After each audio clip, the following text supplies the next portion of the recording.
بطولة كأس العالم للمطار مع زميلنا حسن توفيق. نشوف مع بعض.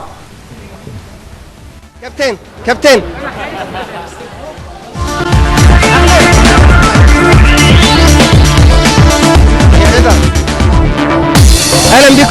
اهلا بيكم صباح الخير اعزائي المشاهدين، صباح الخير زملائي بالاستوديو. النهارده مصر بتتزين ومطار القاهره بيتزين لاستقبال كاس العالم للمره الثانيه في مصر، اللي كانت المره الاولى في 2010. وعايز اقول ان احنا في انتظار وصول الكاس دلوقتي، لان الطياره اتاخرت اكتر من 55 دقيقه وهنعرف الاسباب دلوقتي ليه. عايز اقول ان اليوم الاول هيكون للنسخه الاصليه، للنسخه الجديده لكاس العالم. هتكون يعني هي ماشيه جولات 89 دوله، هتروح تزور 89 دوله، وفي كل دوله هتعمل بعض الفعاليات الخيريه والمجتمعيه. وكاس العالم هيزور مصر للمره الثانيه لمده، يعني هيبقى معانا 3 ايام. هيكون موجود وزير الرياضه وزير الاستثمار بعد قليل، والفنان عزت ابو عوف هيقوم يعني باداره المؤتمر والقاء الكلمات. وكاس العالم دون هيصل النهارده على طائره خاصه اللي هي زي ما قلت احنا كلنا في انتظارها. عايز اقول ان اليوم الثاني هيبقى في يتضمن حفل مخصص للاطفال والشباب ودور الايتام بالتعاون مع منظمات المجتمع المدني. عايز اقول اليوم الثالث هيكون حفل كبير تحت سفح الهرم بيتضمن عرض الانشطه الترفيهيه. الفعاليات هتنطلق النهارده بعد قليل. هيكون معانا دلوقتي حالا الناقد الرياضي الكبير الاستاذ عبد الشافي صادق، واحد مسؤولي التنظيم هنا في المؤتمر. صباح الخير يا استاذ عبد الشافي. صباح الخير يا حسن. يعني الاول نطمن المشاهدين، الكاس اتاخرت 55 دقيقه ليه؟ لا، هو في حاجه عايزين نوضحها. يمكن الميديا في الشركه المنظمه ما قالتهاش ان الكاس هي ميعاد وصولها من الساعه 11:30 للساعه 12. دي ظروف طيران، وهي جايه على طياره خاصه لان هي جايه من عمان عاصمه الاردن. وكان في مؤتمر صحفي واحتفاليه للنسخه الاصليه لكاس العالم ضمن برنامج الرحله المخطط لها لحوالي 89 دوله. من المفترض ان كاس العالم ان هي لغايه ما ترجع للبرازيل في 2014 تقطع مسافه 92,000 ميل. احنا نتكلم على المناسبه الخاصه بينا، ان مصر لازم تستفيد من هذه المناسبه للروج على بلدنا، ان بلد الامن والامان. مصر هي قبلة العالم، مصر هي العظيمه بجيشها وشرطتها وشعبها. كابتن لو حبينا نقول اهم الشخصيات اللي موجوده النهارده، يعني واحنا شايفين شخصيات كتير بس اغلبهم الاعلاميين، لكن النجوم لسه ما ظهرتش. لا، هو في نجوم كتير يا استاذ حسن. في بالنسبه للفنانين الفنان عزت ابو عوف، في الفنانه الكبيره يسرى، في الفنانه الكبيره دره، في الفنان محمود ابيل، في مجموعه كبيره من فنانين مصر اللي جايين حبا في مصر يستقبلوا كاس العالم ويروجوا لبلدنا، ان بلدنا هي مصر العظيمه، هي مصر الكبيره اللي هي قد الدنيا وهتبقى قد الدنيا. مين من نجوم الرياضه المفروض هيكونوا متواجدين بعد قليل؟ هو في السيد الوزير الكابتن طاهر ابو زيد وزير الرياضه، في الاستاذ خالد عبد العزيز وزير الشباب، في وزير الاستثمار خاصه، وان كمان الاحتفاليه دي تحت رعايه وزاره الاستثمار. كابتن يعني احنا ان شاء الله متواصلين مع حضرتك طول اليوم النهارده ونعرف كل التفاصيل، وبردك يعني اول ما توصل الطياره تقول لنا، لان انت من معلومات موثقه وبتجيلك على التو. ان شاء الله يا استاذ حسن. هي طبعا من اول الكاس ما تنزل من الطياره او الطياره يعني تنزل على الران واي، هيكون المصريين كلها والعالم كله هيتفرجوا على كاس العالم وهي نازله الارض المصريه. شكرا كابتن، متواصلين معاكم اعزائي المشاهدين، زملائي في الاستوديو متواصلين معاكم طول اليوم النهارده مع الكاس الغاليه، متواصلين معاكم من مطار القاهره ومكان مطروح هذه الكاس. قناه نايل سبورت ستكون معها ان شاء الله هذا اللقاء ولقاءات اخرى سنوليكم بها بعد قليل. حسن توفيق من مطار القاهره.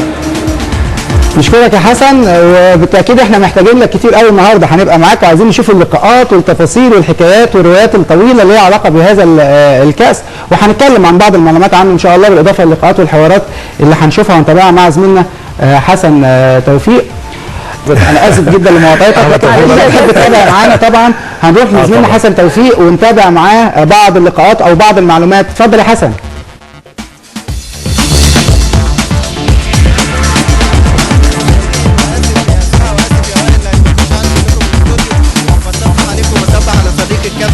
احمد كشري، وعايز اقول ان احنا خلاص في انتظار على وصول خلاص كاس العالم اهوت، طائره على وصول، لانها فعلا تاخرت 55 دقيقه، عدى منهم حوالي نص ساعه دلوقتي.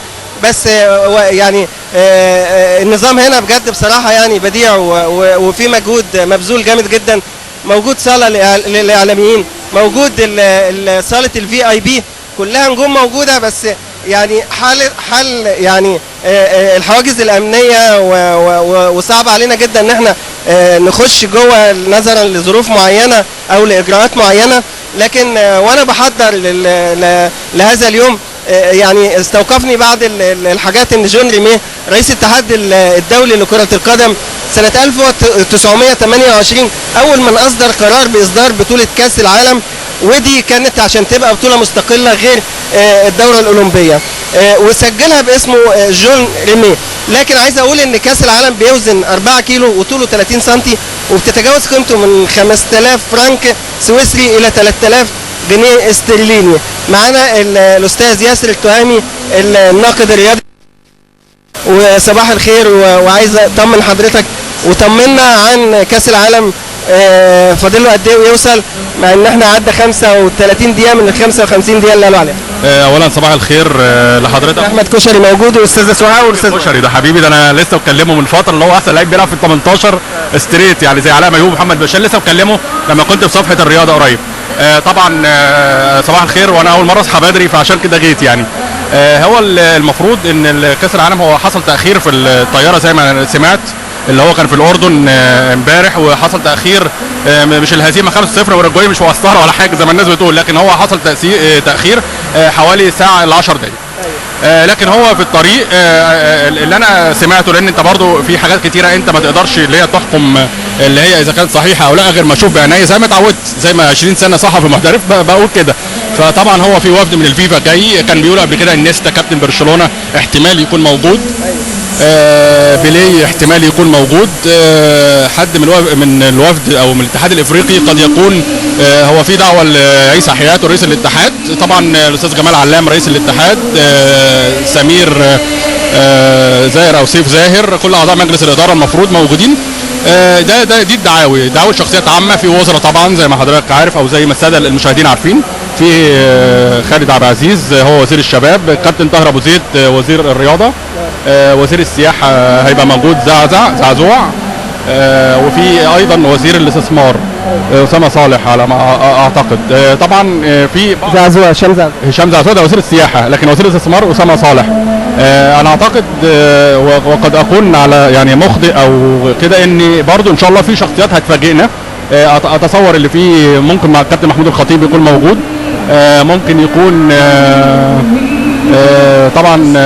ياسر تشاركني الرأي ان كاس العالم وجوده النهارده في مصر ليه دلاله تانية اهم بقى من ان كاس العالم يجي، واهم من ان الذهب موجود لا، اللي بيقول ان مصر بلد الامن وبلد الامان، وتعالوا يا سياح مصر، تعالوا شوفوا مصر، احنا موجودين اهو في مطار القاهره، وجامع صحفي ونجوم كبار موجودين، فنانين ونجوم كوره، وجاي نجوم كبار على مستوى العالم. يعني دي رساله اهم من رساله كاس العالم اللي يكون موجود. والله انا قلت، انا يمكن اول واحد، والناس اللي بيتابعوا النيل للرياضه القناه المحترمه عارفين كويس جدا ان انا اول واحد قلت ان بطوله كاس العالم الاهم اللي احنا عشان نوصل لها لازم الدوري يستأنف، لازم يكون في دوري، لازم عشان يرجع، ومعناها دوري يرجع بالجمهور زي ما قلت، اللي معناها في امن واستقرار لمصر. ويعني ان شاء الله دي هتكون بدايه، اللي هو النهائي الافريقي بين اللي هو الاهلي وفوزه، والكاس اللي هو الزمالك برضو ان شاء الله، ومنتخب مصر مع غانا بحضور الجماهير. في النهايه انا بس بحيي كل اللي موجودين في النيل للرياضه، وبقول فليحفظ الله مصر من كل سوء. شكرا كابتن. ويعني عايز اقول بردك معلومتين قبل ما اعمل اللقاء الثاني بعد قليل ان شاء الله، ان الفنان ايبيل لافلور هو من كلفه جون ريميه بنحت كاس العالم. وعايز اقول ان جون ريميه له قصه جميله مع كاس العالم، ان هو اخفاها في شنطه حقيبته وهو مسافر في اول بطوله كاس عالم 1930 في الاوروجواي، واخفاها في شنطه حقيبته وهم مسافرين في البحر.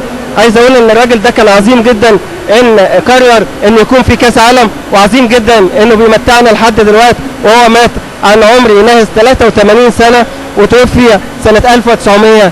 56. متواصلين معاكم طول اليوم ان شاء الله، ولقاءات قويه جدا مع جميع نجوم الرياضه المصريه والعالميه، وكاس العالم للمره الثانيه في مصر ام الدنيا. شكرا جزيلا طبعا لزميلنا المجتهد حسن توفيق، واحنا لمحنا الطياره وصلت بالفعل الحقيقه.